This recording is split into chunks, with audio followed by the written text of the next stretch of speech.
जय श्री राधे कृष्ण। आप सभी का आपके अपने YouTube channel VK Mishra present में बहुत बहुत स्वागत है। आइए आज आप सब सुनेंगे सोमवती अमावस्या की कथा। इस बार सोमवती अमावस्या का व्रत 30 दिसंबर 2024 दिन सोमवार को पड़ रहा है। आप सभी को सोमवती अमावस्या की ढेर सारी शुभकामनाएं। आप सभी के जीवन में भगवान विष्णु, माता लक्ष्मी, भगवान भोलेनाथ, माता पार्वती की कृपा से आप सभी को सभी प्रकार के सुख और समृद्धि की प्राप्ति हो। भगवान आप सभी भक्तों के इच्छाओं को पूर्ण करे। जब भी सोमवार के दिन अमावस्या तिथि पड़ती है तो इसे सोमवती अमावस्या के नाम से जाना जाता है और इस दिन का बड़ा ही विशेष महत्व माना गया है। खास करके सोमवती अमावस्या तिथि के दिन स्त्रियां अपने सुख सौभाग्य में वृद्धि हेतु, अखंड सौभाग्य की प्राप्ति हेतु इस दिन व्रत को धारण करती हैं। इस दिन पीपल वृक्ष के पूजन करने का विधान है। वहां पर गंध, पुष्प, धूप, दीप आदि से पूजन करके श्रृंगार की वस्तुएं अर्पित की जाती है। इसके बाद फिर सोमवती अमावस्या व्रत का कथा श्रवण करनी चाहिए। इससे दाम्पत्य जीवन खुशहाल होता है, पुत्र पौत्र आदि की प्राप्ति होती है तथा सभी प्रकार के सुख समृद्धि की प्राप्ति होती है। तो आइए सुनते हैं सोमवती अमावस्या व्रत की कथा। तो बोलिए प्रेम से भगवान भोलेनाथ की जय, माता पार्वती की जय, सर्व देवी देवता की जय। सोमवती अमावस्या व्रत कथा के अनुसार एक गरीब ब्राह्मण परिवार था। उस परिवार में पति पत्नी एवं उनकी एक पुत्री भी थी। उनकी पुत्री समय के गुजरने के साथ साथ धीरे धीरे बड़ी होने लगी। उस पुत्री में बढ़ती उम्र के साथ सभी स्त्रियोचित सगुणों का विकास हो रहा था। वह कन्या सुंदर, संस्कारवान एवं गुणवान थी, परंतु गरीब होने के कारण उसका विवाह नहीं हो पा रहा था। एक दिन उस ब्राह्मण के घर एक साधु महाराज पधारे। साधु ने उस कन्या के सेवा भाव से अत्यधिक प्रसन्न हो कन्या को लंबी आयु का आशीर्वाद देते हुए साधु महाराज ने कहा कि इस कन्या के हाथ में विवाह के योग्य रेखा नहीं है। तब ब्राह्मण दंपति ने साधु से इसका उपाय पूछा। कन्या ऐसा क्या करे कि उसके हाथों में विवाह के योग बन जाए।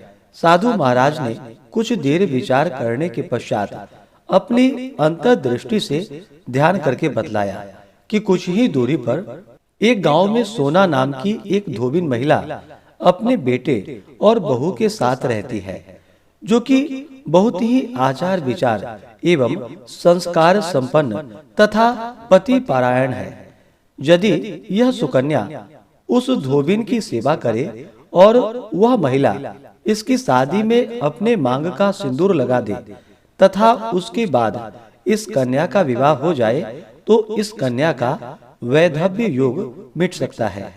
साधु ने यह भी बतलाया कि वह महिला कहीं बाहर आती जाती नहीं है। यह बात सुनकर ब्राह्मणी ने अपनी बेटी से धोबिन की सेवा करने का प्रस्ताव रखा। अगले दिन से ही कन्या प्रातः काल ही उठकर सोना धोबिन के घर जाकर साफ सफाई एवं अन्य सारे कार्य करके अपने घर वापस आने लगी। एक दिन सोना धोबिन अपनी बहू से पूछती है कि तुम तो सुबह ही उठकर सारे काम कर लेती हो और पता भी नहीं चलता। बहू ने कहा कि माँ जी, मैंने तो सोचा कि आप ही सुबह उठकर सारे काम खुद ही खत्म कर लेती हो। मैं तो देर से उठती हूँ।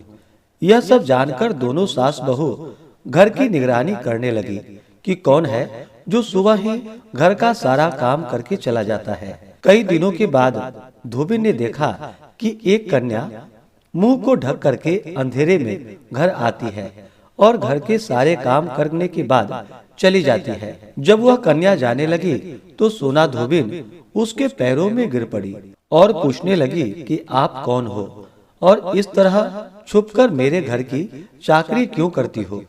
तब कन्या ने साधु द्वारा कही सारी बातें बताई। सोना धोबिन पति परायण थी, अतः उसमें तेज था। वह तैयार हो गई। सोना धोबिन के पति थोड़ा अस्वस्थ थे। उसने अपनी बहू से अपने लौटकर आने तक घर पर ही रहने को कहा। सोना धोबिन ने जैसे ही अपने मांग का सिंदूर उस कन्या की मांग में लगाया, सोना धोबिन का पति मर गया। उसे इस बात का पता चला। वह घर से निराजल ही चली थी, यह सोचकर कि रास्ते में कहीं पीपल का पेड़ मिलेगा तो उसे भबरी देकर और उसकी परिक्रमा करके जल ग्रहण करेगी। उस दिन सोमवती अमावस्या थी। ब्राह्मण के घर मिले पुए पकवान की जगह उसने ईंटों की टुकड़ों से 108 बार भबरी देकर 108 बार पीपल के पेड़ की परिक्रमा की और उसके बाद जल ग्रहण किया। ऐसा करते ही उसके पति के मृत शरीर में प्राण फिर से वापस आ गए और धोबिन का पति फिर से जीवित हो उठा। इस प्रकार सोमवती अमावस्या व्रत के प्रभाव से उसे सौभाग्य की प्राप्ति हुई। तो बोलिए प्रेम से अमावस्या माता की जय, भगवान भोलेनाथ की जय, माता पार्वती की जय। इस बार सोमवती अमावस्या का व्रत जो कि 30 दिसंबर 2024 दिन सोमवार को है। अमावस्या तिथि प्रारंभ समय 30 दिसंबर 2024 दिन सोमवार सुबह 4:02 और अमावस्या तिथि की जो समाप्ति है वह 31 दिसंबर 2024 दिन मंगलवार सुबह 3:57 पे अमावस्या तिथि की समाप्ति है। सोमवती अमावस्या तिथि के दिन पूजन के लिए जो शुभ चौघड़िया मुहूर्त के अनुसार समय है वह समय अमृत नामक शुभ चौघड़िया मुहूर्त सुबह 6:44 से सुबह 8:01 तक। उसके बाद शुभ नामक चौघड़िया मुहूर्त सुबह 9:23 से सुबह 10:42 तक। उसके बाद चर लाभ अमृत और चर नामक शुभ चौघड़िया मुहूर्त दोपहर 1:20 से शाम 6:59 तक। तो इस दिन जहाँ तक हो सके तो सवेरे ही पूजन आदि का कार्य संपन्न करे, नहीं तो कम से कम शाम के 4 बजे से पहले ही पूजन आदि का कार्य संपन्न कर ले। 30 दिसंबर को राहु काल का समय सुबह 8:02 से सुबह 9:22 तक होगा। राहु काल समय के दौरान कोई भी शुभ कार्य या नया कार्य नहीं करना चाहिए, इस बात का ध्यान रखें। 30 दिसंबर को अभिजीत मुहूर्त का समय सुबह 11:39 से दोपहर 12:21 तक होगा। विजय मुहूर्त का समय दोपहर 2:07 से दोपहर 2:49 तक होगा। नक्षत्र जो कि मूल नक्षत्र होगा रात्रि 11:57 तक। उसके बाद पूर्वाषाढ़ा नक्षत्र होगा। योग जो कि वृद्धि योग रात्रि 8:32 तक। उसके बाद ध्रुव योग होगा। अमावस्या तिथि के दिन जो कि गंगा स्नान करना, दान पुण्यों के कार्य करने का विशेष महत्व होता है तथा अमावस्या तिथि का दिन जो कि पितरों की प्रसन्नता के लिए यह बड़ा ही अच्छा दिन माना गया है।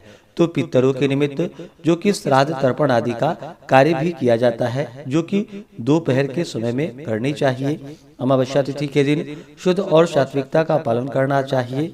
इस दिन गाय को हरा चारा खिलानी चाहिए। पीपल वृक्ष के नीचे, मंदिरों में, तीर्थों आदि जगहों पर जो कि दीप आदि का दान करना चाहिए। मछलियों के लिए नदी, तालाब, बावड़ी आदि जगहों पर जो कि आटे की गोलियां बना करके डालनी चाहिए। अपने इष्ट देवता, कुल देवता आदि की पूजा करनी चाहिए।